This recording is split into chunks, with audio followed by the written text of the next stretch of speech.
A legend in well-being, Deepak Chopra has been at the intersection of science and spirituality for almost a half century, meeting world leaders and celebrities alike. Now the best-selling author is out with his 95th book, Digital Dharma. For more than 40 years, millions of people have treated this one man as the voice of peace. The doctor who promised that you could slow down aging and even heal your own body with your mind. But in the last few months, something has shifted around him in a way that nobody saw coming, and the people who once stood beside him are now standing very far away. In a few minutes, you will hear the parts of his story that he prayed would stay buried forever. What he said when the cameras came back. In the early part of this year, something strange started happening in the comment sections of his videos. People who had followed Deepak Chopra for decades began writing the same question over and over again. They wanted to know if the man they had trusted with their bodies and their fears was finally being held accountable for the enormous promises he had made to them across all those years. It started with a wave of resurfaced clips. Old interviews that had been sitting quietly on the internet for ages suddenly began spreading again, passed from one account to the next like a warning. In those clips, Chopra was saying things about sickness and healing that sounded very different in the cold light of today. Younger viewers, who had never heard him speak before, were stunned by what they were watching. They could not understand how a man with real medical training, a man who had once worn a white coat in a real hospital, could stand in front of a camera and say the things he was saying with such calm confidence.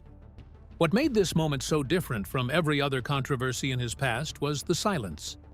In the old days, whenever someone attacked him, Chopra would fire back with sharp words and sometimes even lawsuits that demanded millions.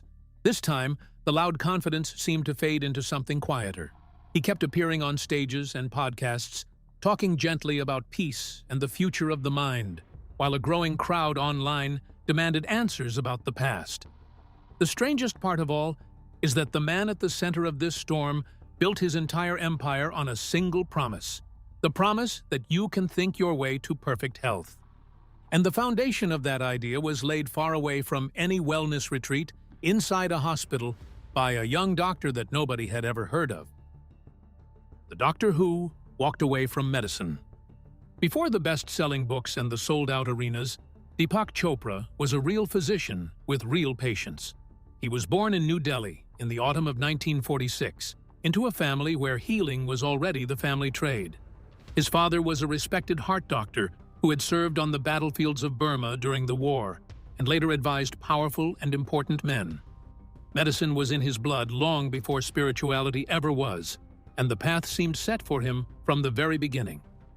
He trained at one of the most respected medical schools in all of India and then made his way to the United States at the start of the 1970s, carrying very little except ambition. He earned his medical license, became board-certified in the study of hormones and the inner workings of the human body, and went on to teach at famous medical schools in the Boston area. By any honest measure, he was the real thing. He even rose through the ranks to become the chief of staff at a hospital in Massachusetts, a position that takes most doctors a lifetime to reach. But behind the white coat, the young doctor was quietly falling apart. By his own admission, he was drinking black coffee hour after hour just to keep going, and smoking a full pack of cigarettes every single day. The pressure of the work was crushing him slowly from the inside, and the long nights were taking something out of him that no salary could replace. He once described the job in words that would shock his future fans, saying that when all you ever do is hand out medication, you start to feel like you're simply dispensing prescriptions without addressing the deeper issues. That feeling of disgust became the crack that everything else poured through. He began searching for another way, a gentler way, something that felt less like a factory and more like a true calling. And in that desperate search, he met a man who would change the entire direction of his life and hand him the keys to a brand new world. What he did not know was that this new world would one day put his name in the pages of a famous medical journal for all the wrong reasons. The letter that started the war.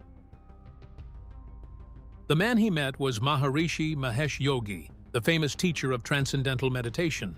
By the middle of the 1980s, Chopra had left his hospital job behind and thrown himself completely into the Maharishi movement.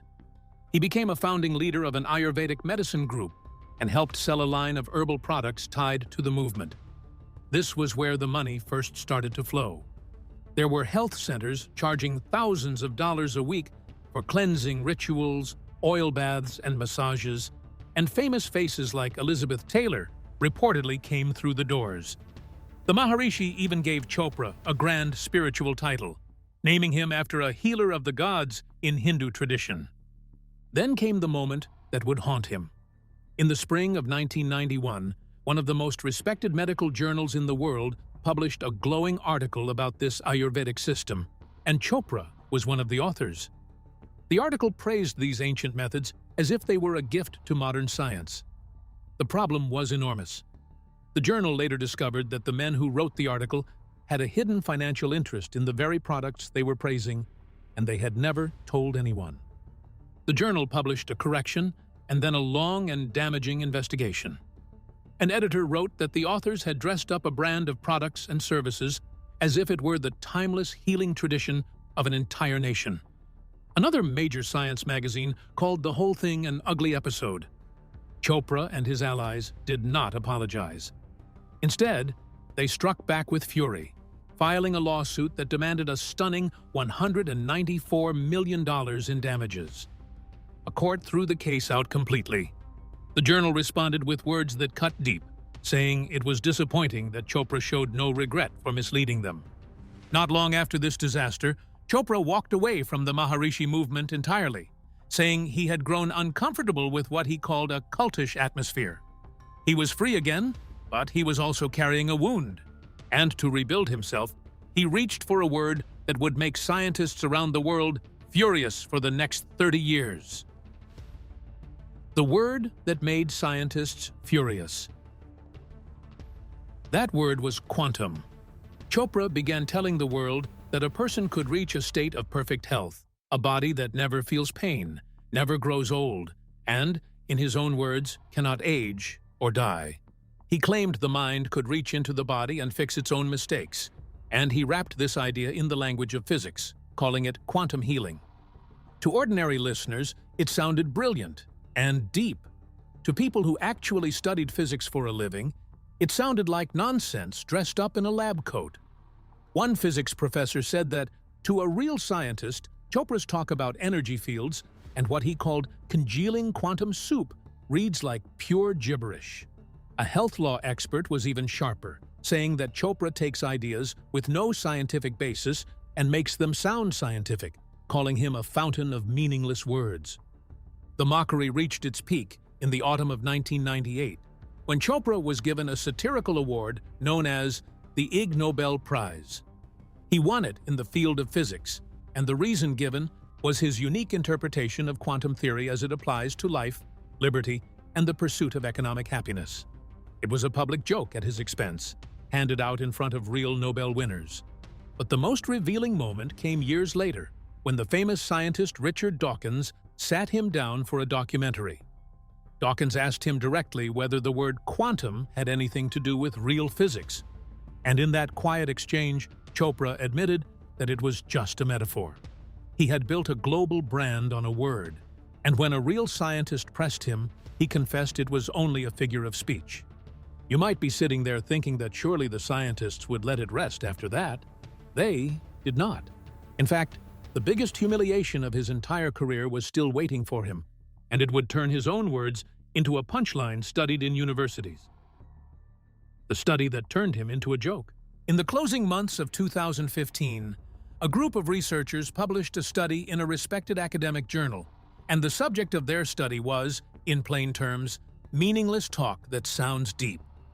To test how easily people are fooled by empty, profound-sounding statements, they needed real examples. So they used actual posts written by Deepak Chopra. They placed his real sentences next to phrases pulled from a website that generates random fake Chopra quotes, sentences assembled by a computer with no meaning at all. Then they asked ordinary people to rate how profound each statement felt. The result was devastating. People rated his real words and the computer nonsense almost exactly the same. So close that the researchers combined them into a single scale to measure how easily a person falls for empty wisdom. The study found that the people most likely to be impressed by these statements tended to think less carefully and trust their gut feelings more. The whole project later won the Ig Nobel Peace Prize, the second time his name was attached to that satirical award. A scientist had now proven in a published paper that his deepest sayings were difficult to tell apart from random gibberish. The website that inspired the study carried a quiet disclaimer at the bottom, promising that it was only for entertainment and in no way reflected the real thoughts of Deepak Chopra. The irony was almost too perfect. To his credit, Chopra did not sue or rage this time. He simply thanked the authors for their study, a calm response that surprised everyone. But calmness could not hide a far more serious shadow, because some of the things he said over the years were not just empty. Some of them touched the most desperate and dying people on Earth. The promises he made to the dying. This is where the story stops being funny. Over the years, Chopra made statements about the most serious illnesses known to humanity, and these are the claims that critics say crossed a dangerous line.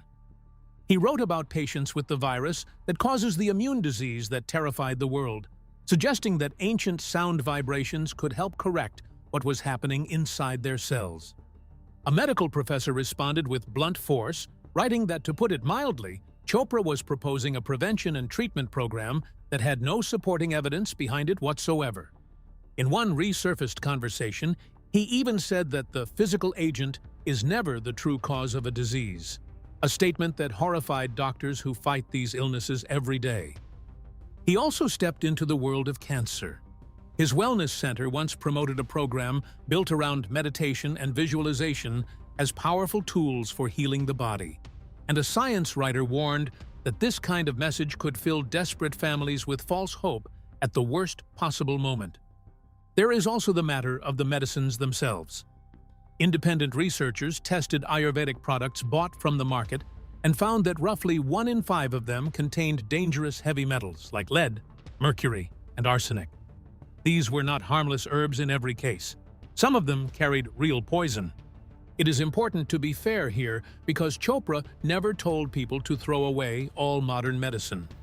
During the recent global health crisis, he actually told his audience that simply waiting and doing nothing has no protective value. His message was usually that the mind should work alongside doctors, not replace them. Yet the line between helping and harming can become very thin when a trusted voice tells suffering people that their thoughts can save them. And the deeper you look into how all of this was sold, the more you realize that behind the gentle talk of peace and consciousness, there was a machine built to make an enormous amount of money. The empire behind the smile. Let us talk honestly about the money, because this is the part that connects everything you have heard tonight. Deepak Chopra has written more than 80 books translated into dozens of languages, and many of them became massive bestsellers. His career truly exploded after a single appearance on a famous daytime talk show in the summer of 1993, when his book sold more than 100,000 copies in a single day. From there, the enterprise grew into something staggering.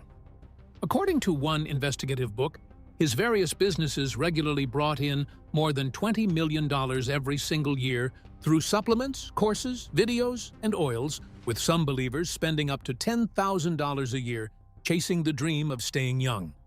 He was reportedly able to charge tens of thousands of dollars for a single lecture, several times a month, where critics say he offered little more than warm platitudes.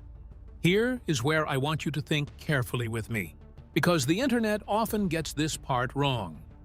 You will see wild claims online about his exact fortune, with some sites throwing around the figure of $150 million. The honest truth is that this number is not backed by any solid document. When a company bought the rights to his brand a few years ago, the real binding paperwork described a far smaller and more careful arrangement than the headlines suggested. This pattern of fighting back also defined him. Over the years, he sued critics and publications, once for a reported $35 million after a magazine printed serious accusations against him. That magazine eventually retracted the story and apologized. Yet even Chopra once admitted something remarkable to a newspaper, confessing in plain words that he was not practicing what he preached, and that he was ready to admit it. That confession leads us to the most human and most painful chapter of his entire life. A friendship with one of the most famous people who ever lived, and a death that Chopra blamed on a system he claimed to despise. The friend he could not save. In the late 1980s, Chopra met Michael Jackson and went to teach him how to meditate. The two became close friends for around 20 years, and Chopra's own son even traveled alongside the singer during one of his massive world tours. This was not some distant celebrity contact or a quick photo backstage. This was a real and lasting bond between two men who both lived at the very center of the world's attention. Two men who understood what it felt like to be watched by everyone and truly known by almost no one. But that closeness gave Chopra a window into a dark and private struggle that the public never got to see. He has said that after a painful and very public trial in the middle of the 2000s, Jackson once came to him and asked for a prescription medication, but Chopra flatly refused to provide it. He could see the danger gathering long before the end ever came, and he tried in his own way to hold the line. When Michael Jackson died in the summer of 2009, Chopra did not remain silent the way a grieving friend often might. He spoke out with raw and open anger, criticizing what he saw as a culture in which some medical professionals formed unhealthy and enabling relationships with high-profile clients for personal benefit. He told a major news network that he believed prescription medications had played a role in his friend's death, and he called for greater accountability within the medical community.